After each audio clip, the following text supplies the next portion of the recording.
สิพามาเบิ่งคนงานได้ทุกคนพอดีว่ามื้อนี้จ้างคนเกี่ยวข้าวเนาะเดี๋ยวสิพามาเบิ่งคนงานว่าได้จักไห้แล้วเนาะทุกคนเนาะดีอ้าวก็ได้หลายไห้เลยได้ทุกคนนี่เนาะ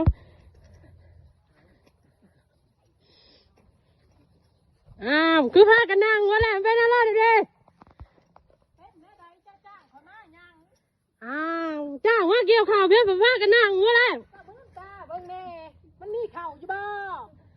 จ้างมาเกี่ยวเขากันว่าเกี่ยวหญ้าเด้อพี่น้องเด้อ มีแต่สินอนเว้นอยู่เด้อนี่เชื่อ ว่านั่นบ่ มันแรงตายเลย อ้า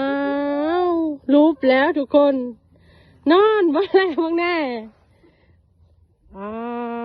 วตายเดี๋ยวพาไปเบิ่งข่าวมันแม่นอะไรบ่คือว่ามีแต่ข่าวนะแต่เก่านั้นไม่ใช่